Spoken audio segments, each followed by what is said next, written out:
Willby Evans, thank you so much for joining us today on the podcast. You are a journeyman in several trades, a contractor, a certified safety and health official, and a real estate trainer, a unique combination that we've never had on the Toolbox for the Trades before. And I am so excited to chat with you. Welcome, welcome, welcome. Thank you. So I'm going to start off this conversation the way I do every single one, which is, how did you get into the trades? Well, I was raised in a trades family. My father was originally a journeyman lineman with El Paso Electric, and then he went in and became an electrician. He was a service electrician, and I grew up going to work with him and was in that trade in my teen years. I learned enough in the electrical trade to know I couldn't work with my dad.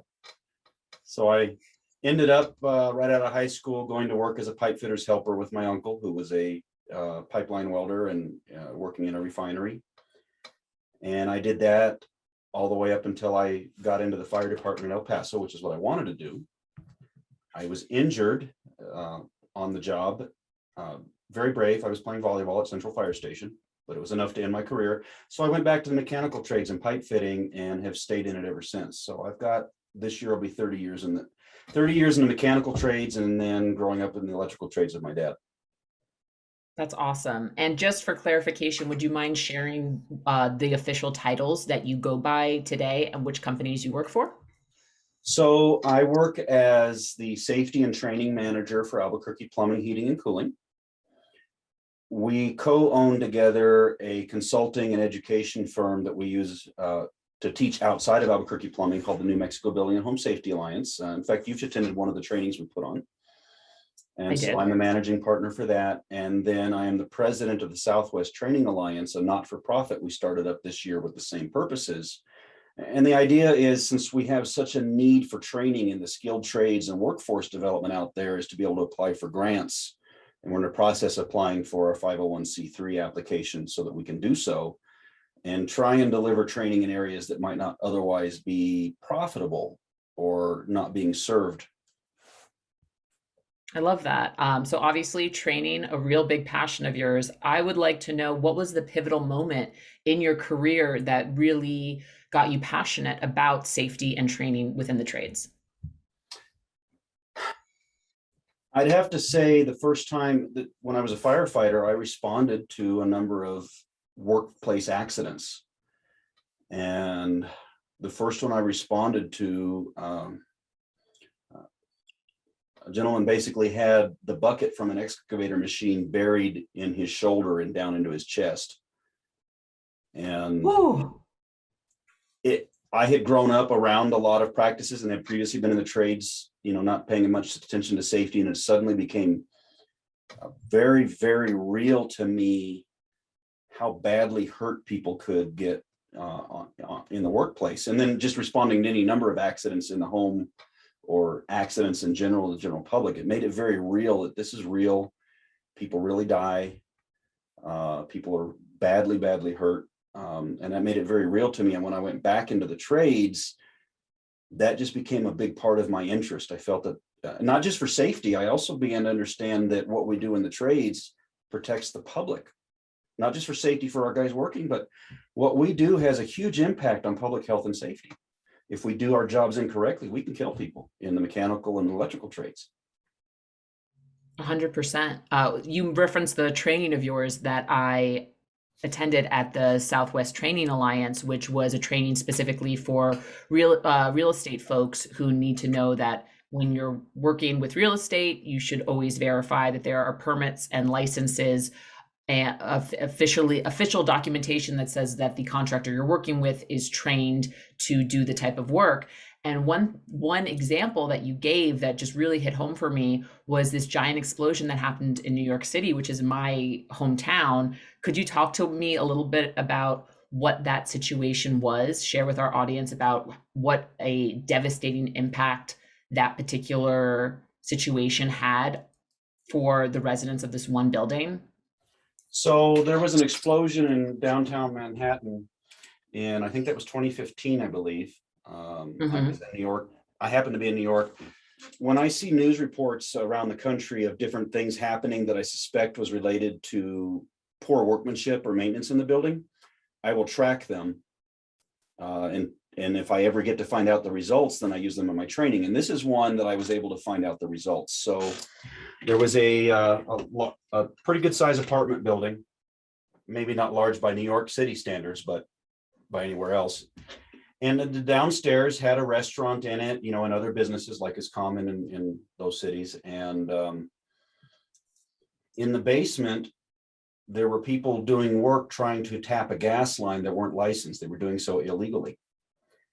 The landlord was standing with them. He was trying to get around having to hire an actual contractor that could get the permits and knew what they were doing to save money. It created a gas leak, and they immediately ran out of the building and ran away. And if you see the news report that happened that afternoon before the investigation had happened, the owner of the restaurant reported having trying to call his landlord to find out what had happened. But by the time the landlord got there, the explosion had already happened. Well, the landlord had caused it and ran away. Oh There my were goodness. criminal charges filed against the landlord, manslaughter charges, because 2 people died. Everybody was left homeless. The whole entire building collapsed. Against the landlord, criminal charges again were against the 2 unlicensed illegal contractors. Let's call it what it is. It's illegal. It's black market. It's fraud. That's what it is. That were trying to do the work, and another contractor who had agreed for a fee to provide his licensing illegally, like to cover what they were doing. And so there was jail time handed out on that, and 2 people had died. And that's not that uncommon. I mean, people die or become seriously sick or injured because of conditions in buildings, because of people doing work they shouldn't be doing. Thank you for sharing that example. I specifically asked right before we started recording. I was in New York when that happened, and it was such a crazy case. It was like, what actually happened? And I remember just hearing it was a gas explosion, but it wasn't until I attended your training that I learned that it was a gas explosion that was caused by illegal work.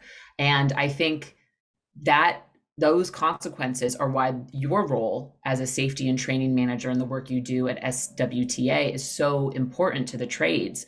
And I've been working tangent to the trades for so long now, for many years. Safety is hardly anything that comes up. In fact, I find that sales training tends to be talked about more than the actual technical training. So I would love for you to tell me a little bit about the state of technical training in the trades today. When is it done well versus when is it clear that corners have been cut and maybe technicians don't have the skills that we think they do? Well, as a general rule, and this is generalized, and especially in the service replacement and repair industry, that's what we're in. You think of the trades as being construction, but there's most of the trades is all the activities for maintaining, remodeling, refurbishing, installing, and repairing buildings after they've been built. That's what we do. And in our field, I would say the state of training is atrocious.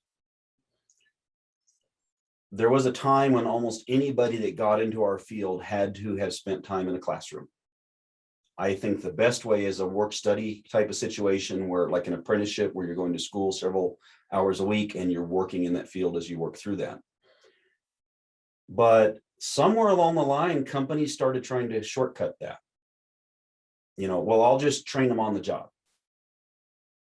So a lot of that really got started in the late 70s. I came into the trades officially as an adult in the early 90s, where you learn from a guy who learned from a guy who learned from a guy who learned from a guy.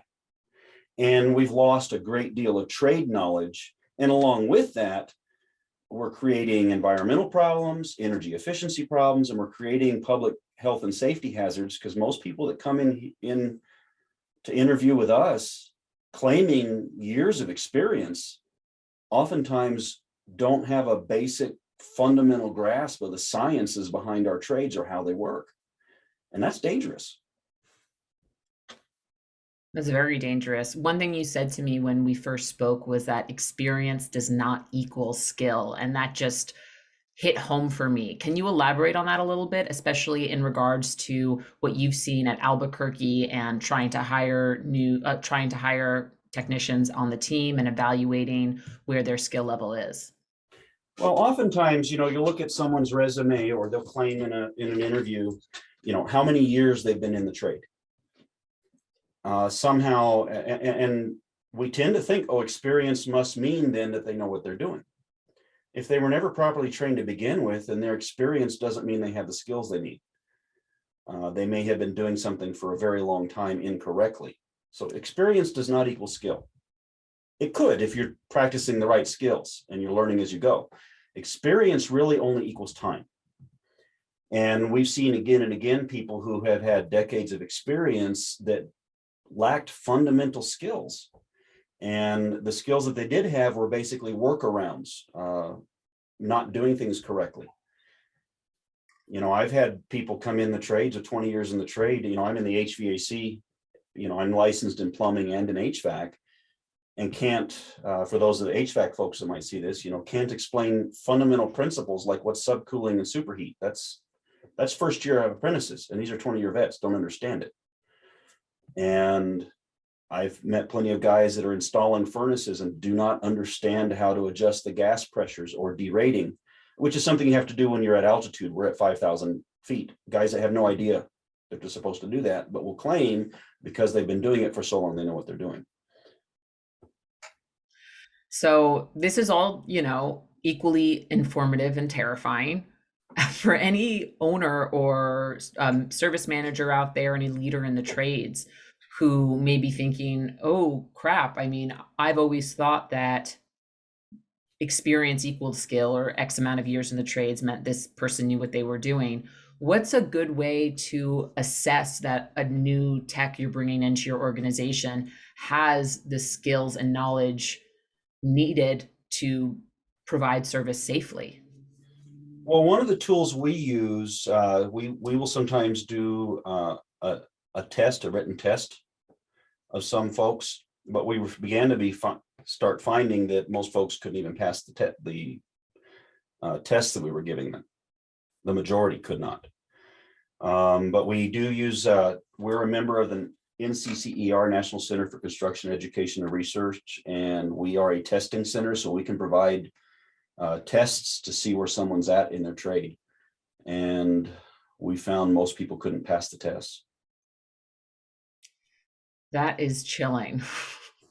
I don't really know how else to put it. As someone who benefits from the trades, every time I turn on my stove or my water, I get hot water in my shower, or I flush my toilet, that is absolutely terrifying. And I just want to leave that there.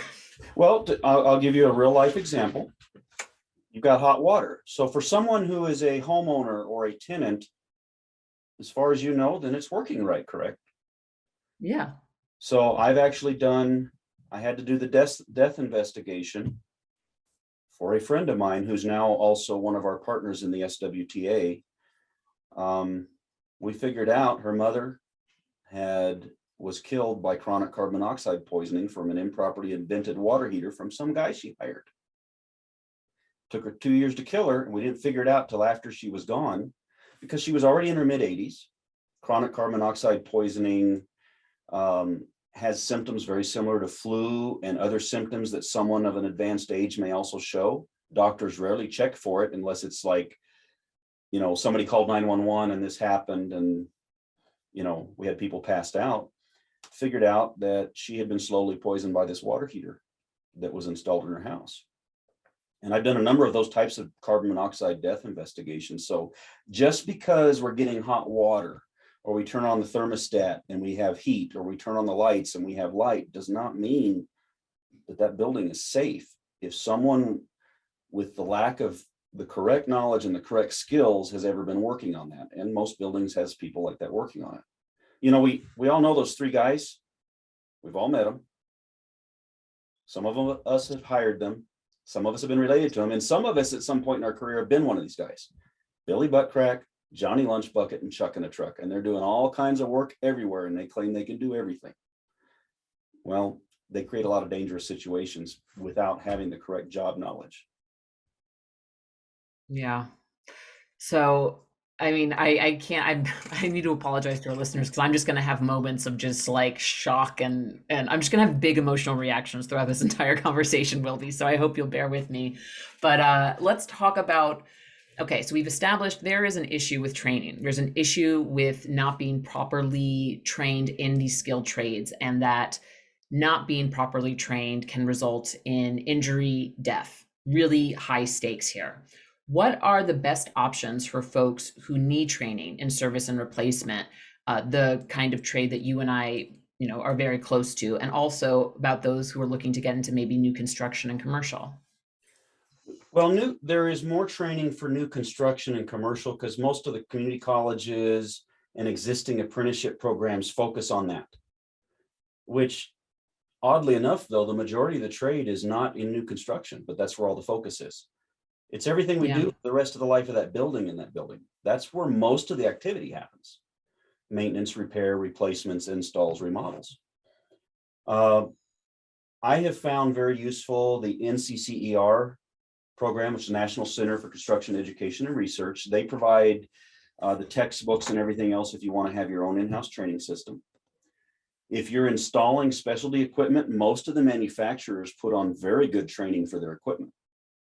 And frankly, one of the best ways to learn about the equipment, read the manual. It's in there. Most guys, that's the first thing they take out and they throw it away. I know what I'm doing. And they won't read it.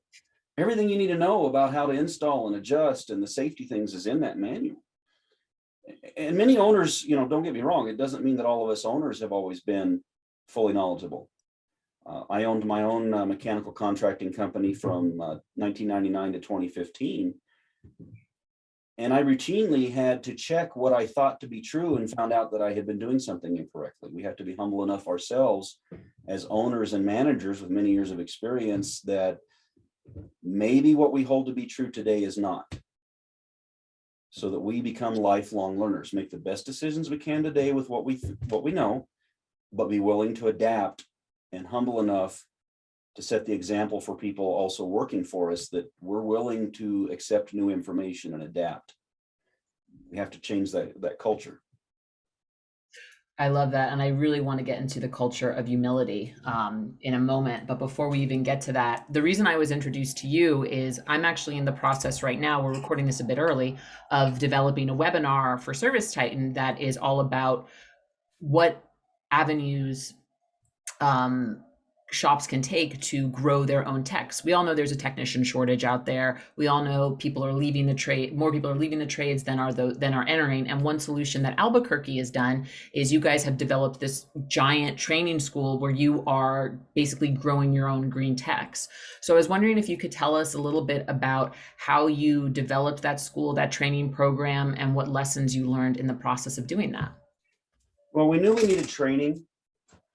And eventually, a gentleman that used to work here, he's now since retired, and who was a big part of my upbringing in the trade and training, his name is JP Hughes, discovered NCCER.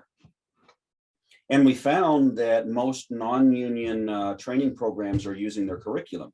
Community colleges, Associated Builders and Contractors, Associated General Contractors, which we belong to, and quite a few. And we happen to be non-union. The unions have great schools too. The idea is let's get training regardless of where you're at in that world. What we ran into though is almost all of the programs that were available to us that we could have sent our guys to were completely around new construction. They were in the evenings, like 6 o'clock. We can't always guarantee in the service work, you can't guarantee when you're getting all your guys back at the end of the day. It's not a construction site that you can just clock out. Okay, it's time to go. It's 5 o'clock. Mrs. Olguin doesn't have any water. We have to finish. We're about to lose $10,000 worth of prime rib in this walk-in freezer. We have to finish our job. We have a power outage at a restaurant or even a medical facility. We have to finish our job.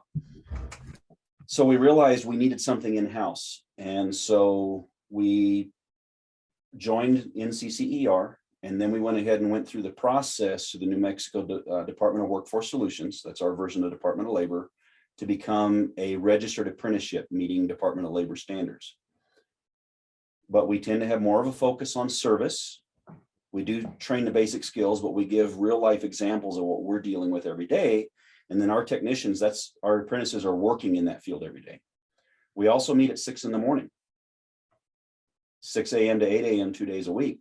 Because once they've all gotten on the trucks, we've got 80 trucks and everybody jumps in the trucks and scatters like roaches first thing in the morning. We've all had that apartment, you turn on the lights and they all run away. Oh yeah, I'm from New York, right? Once in their life. That's what we do. And we don't know, we don't have control of getting all those apprentices back at the end of the day. So we had to there are some great programs, but we needed our own system that would meet our schedule and be able to describe real life examples from what we do every day, which is working in existing buildings that creates their own challenges and a heavier focus on troubleshooting and understanding and proposing solutions versus working off of a set of engineered drawings that you get to do in new construction. Got it. So you had to create a program which you got support from NCCER to get those textbooks, get that curriculum. You figured out, okay, let's do it from 6 a.m. to 8 a.m. So this way our guys can come in fresh in the morning, go to school, and then go do their job. Given that there's so many variations in the type of skills technicians have in the industry, like you said, they all got trained from some guy who got trained by some guy who got trained by some guy. I imagine that everyone's kind of at a different level. How do you tailor the curriculum to fit all of their needs? So we don't. We just, and I even talked to some of the guys, we're getting ready to start. This will be our second year of the apprenticeship, and it's still a work in progress.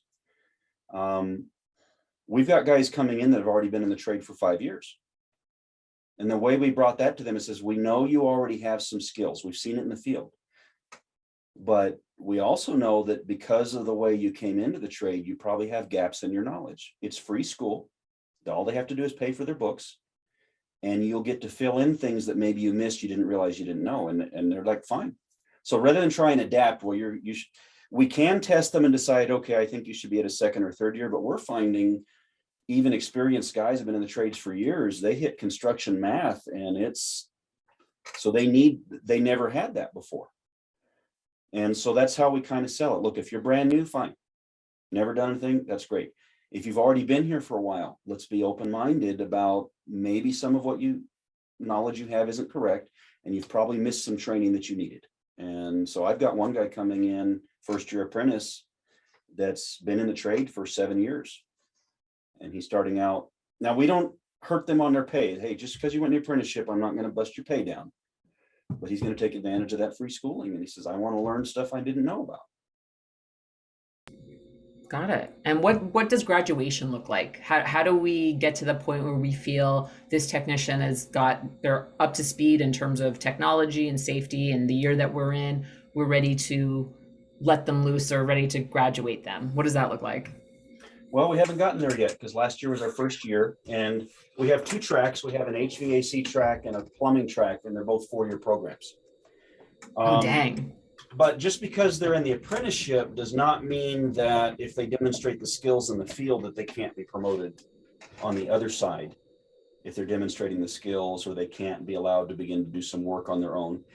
And in the state of New Mexico, once they reach a certain number of hours that they've been clocked in, they can still go get their journeyman's card before they even finish the apprenticeship. The study side. But we just encourage them to realize that card meant that you were able to pass an open book code test. Understand you still have skills and knowledge and experience. And we're really trying to push the concept that you're going to need to be a lifelong learner. There's no end to this journey. You finish your apprenticeship, I love that. Specialty training, you're going to need to cover up new technology. You may end up spend part of your career in one phase of the field, and then you're working on something else that you never worked on before, and you're going to have to be a lifelong learner. Yeah. I mean, I think that doctors, nurses, veterinarians, everyone has to be a lifelong learner if you have to keep up with technology, changing human needs, all of that stuff. So it's a 4-year track for HVAC and for plumbing. And essentially, regardless of where your technicians at Albuquerque are in that track, they can still get promoted on the side. They can still get their journeyman's card, but you still encourage them to continue on with that track. So they're so that they are embracing that lifelong learner culture. Right. And then we're working with our quality control people at the same time to reinforce what they're learning out in the field, so that we're starting to see a difference in our warranty callbacks by making sure that we've got these good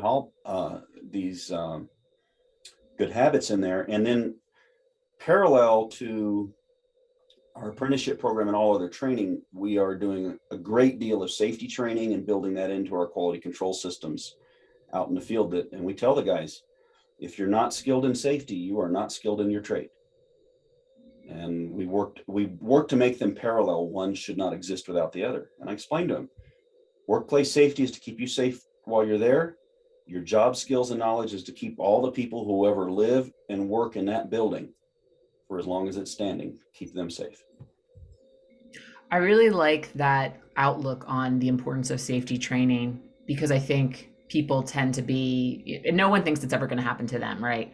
I don't really have to pay attention to this because I'll be fine. But I love what you just said, which is by taking this seriously, you're ensuring that every person who lives, enters, or works in the building you are working on will also be safe. That really speaks to the tremendous impact the trades has on the community as a whole.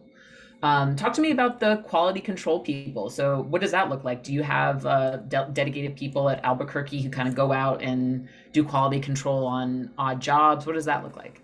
So we have 5 different departments. So it's department by department needs. So for example, our residential HVAC department, who also has our highest volume of work, because that's how we started out, they have 2 gentlemen that are in charge of quality control. And they are working towards a system where they can go walk all jobs. We're talking install jobs, not, my furnace isn't working and the technician shows up to fix it, but any install jobs or any significant jobs, it's going to be more than a few hours, and try and make sure we anticipate all the equipment they're going to need, what things might need to be put in place. And then I'm working with them as the safety manager also. Let's recognize any conditions in this building that may present a safety challenge for our guys, and let's address it ahead of time so we can plan ahead what we're going to need to have there for our guys. We did early on, and I've always seen this, many companies have a pushback against safety. Part of it's a little bit of a toxic masculinity with us guys. Hey, we're tough, we're rough, we're construction workers, rub some dirt in it, move on, and we're proud of how tough we are. But the fact is, we've been able to prove, with our CFO, that our profitability went up when we started introducing safety, not down. And it really comes down to pre-job planning. You plan the safety in at the same time you're planning all your materials you need and everything else equipment you're going to need. You plan it all in ahead of time, and safety's cheaper. And we found that warranty, the care it takes to plan for safety, walks hand in hand with the care it takes to make sure that we don't have as many warranty calls. Because who wants to go back and spend money on doing something a second time? No one. And so Yeah, we really find they walk together, but on the surface, a lot of people resist safety feeling like it costs more, and it doesn't. It really doesn't if you do it correctly. It will save you money. It'll save you on your workman's comp. And God forbid, it'll save you from the sleepless nights if one of your guys ever got killed or seriously injured on the job. And we've had a near fatality. So. No, I mean, I've heard it too with ServiceTitan customers. Sometimes, and not to say that these customers did anything wrong by any stretch of the imagination, but it is a dangerous job. There is danger component to it. So when you talk about adding that safety measure to the pre-job checklist, which includes, okay, what kind of materials is this person going to need for the job? What does that look like on the back end? Is there a specific workflow that gets triggered? Is there someone in the department? Is that the quality control people? Do they own that? What does that look like? So right now we're in the process of building the safety system there. What it's going to look like is I'm working directly with the people that go out and walk the jobs initially, plan it out, starting at the estimating level, and training them to begin to recognize certain situations that they might not have thought about that we need to plan for.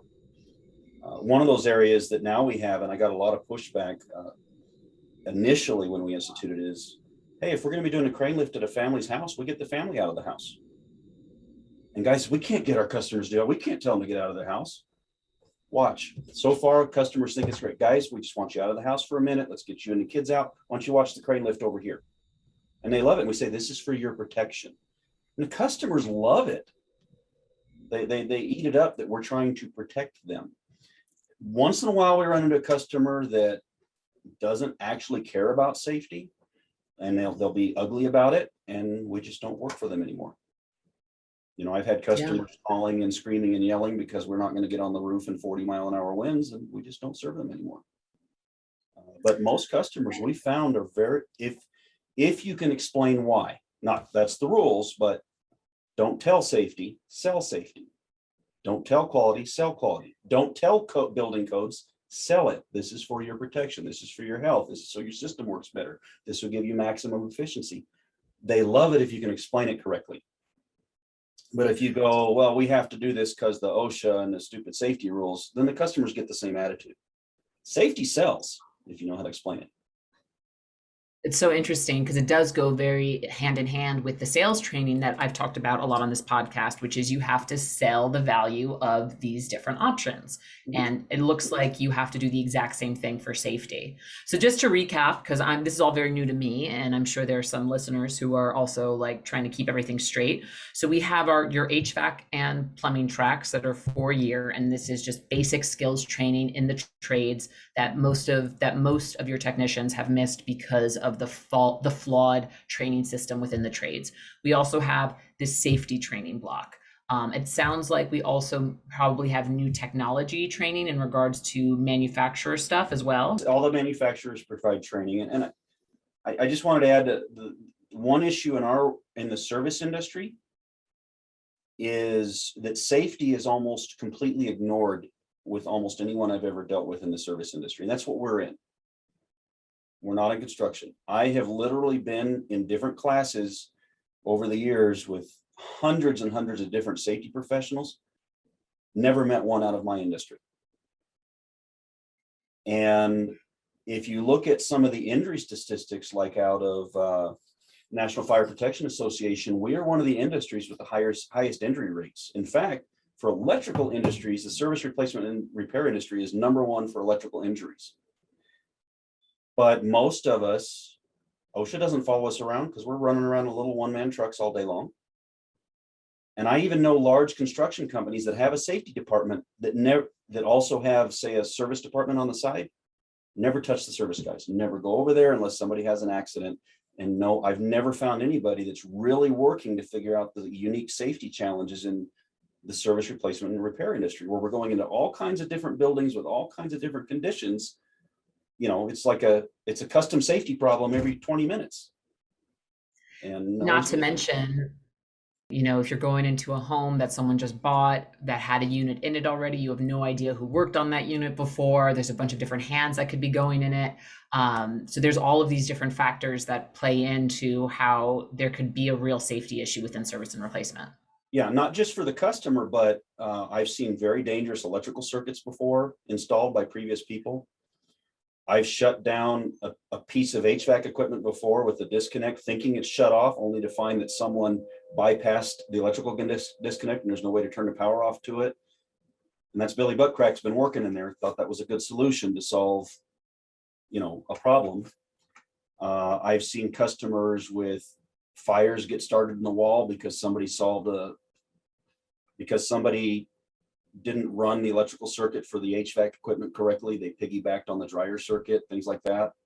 And that's a danger not only to people who live there, that's a danger for us when we go to work on the system.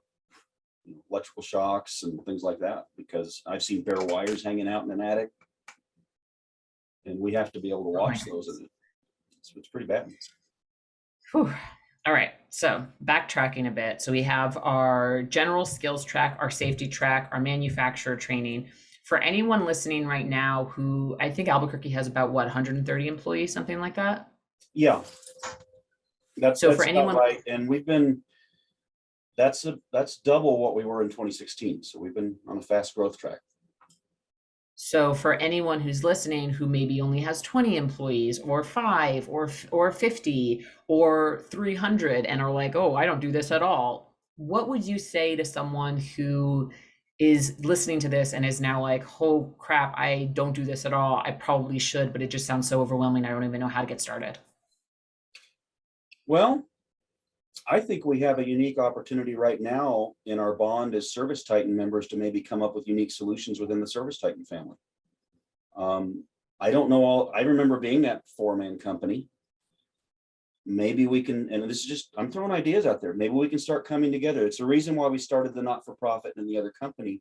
Can we come up with a way that we can assist each other even, around the country with these things, with modern technology? I'm just throwing ideas out there. Is there a way within the ServiceTitan community, maybe even ServiceTitan can facilitate this kind of cooperation and developing this in their community with the unique challenges we face, not just in my trade, electrical and the mechanical trades, but all the other services out there. Can we come together? I think that's a great opportunity. I don't, because I know how hard it is when you're that small company. What do we do? Well, don't be like Albuquerque Plumbing, where we were going along, we were rapidly growing, and then somebody stepped through a skylight and almost died.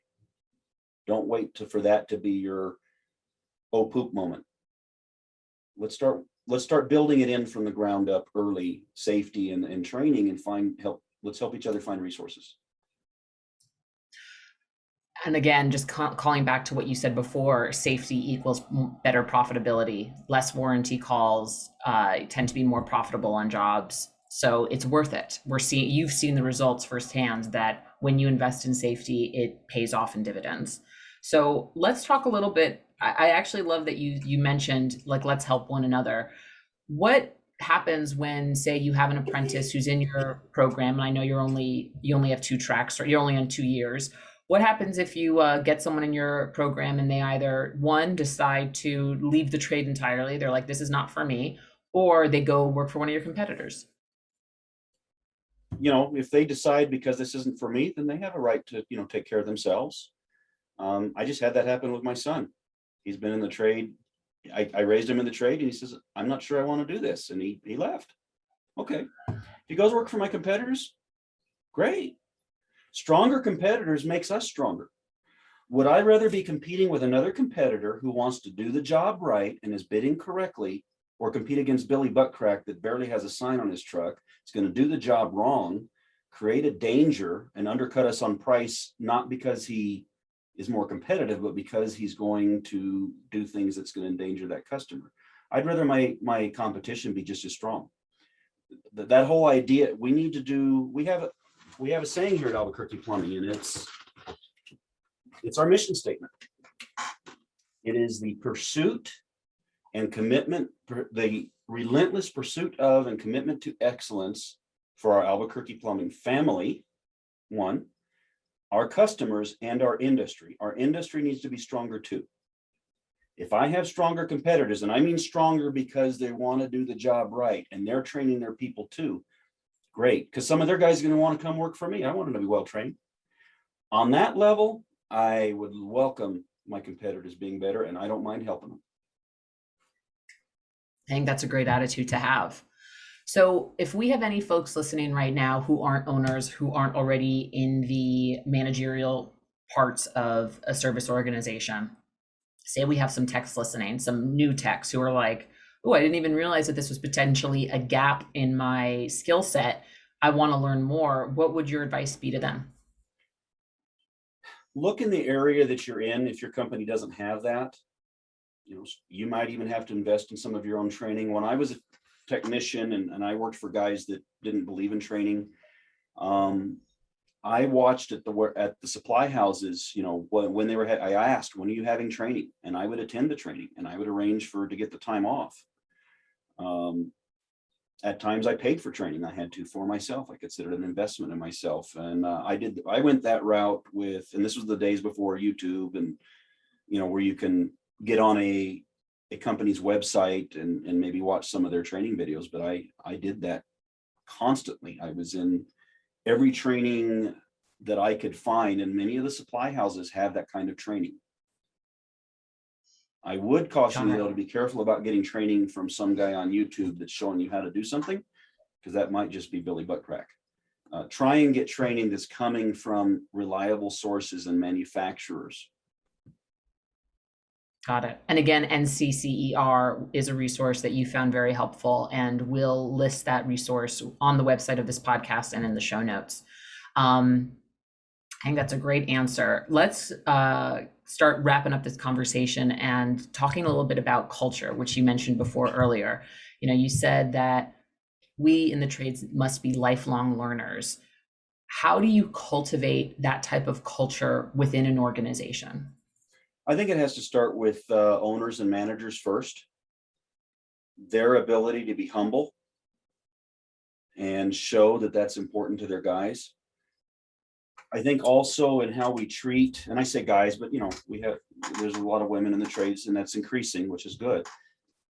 We also have to make sure that we are creating an environment where it's safe to make a mistake that we can learn from.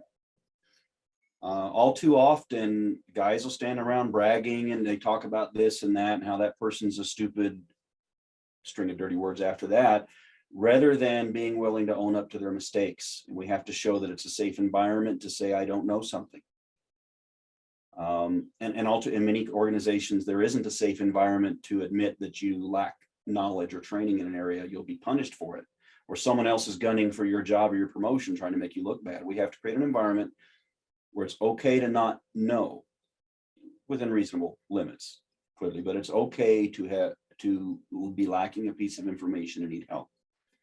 And I think managers and owners have to take the lead in creating that environment and living by it for themselves, being willing to accept new information and adjust accordingly. Got it. Is there anything we haven't touched upon in terms of creating an apprentice program in-house, a training program in-house, like the logistics that you would really like to share? And granted, I know your program is in New Mexico, and you mentioned at the top of this podcast that stuff varies state by state in the United States, and obviously Canada is a whole different ballgame. But is there any type of logistics that you would like to share, especially looking back and how you first began this program in Albuquerque? Well, you don't necessarily have to have a 4-year apprenticeship program. We went that route, for certain reasons. You can go just at NCCER, buy their materials and get trained as a trainer. They'll show you how. They'll even teach you. So you can just as simply just start giving classes in-house. It doesn't have to be a full 4-year apprenticeship program. Or if you don't have the resources to be able to do something like that, and many of us don't when you're small, the owner's working 18 hours a day. I've been there. Start looking around for what resources are available locally. Don't look at it as an expense if you have to send guys to a training at a local supply house, for example. Look at it as an investment. Arrange to make sure they're getting that training that is often out there. And many owners, oh, I can't do that because we're going to miss this many hours of time. It will pay for itself later and reduce warranty and better efficiency out there. So there are resources you can take advantage of now, even if you're small in your local area.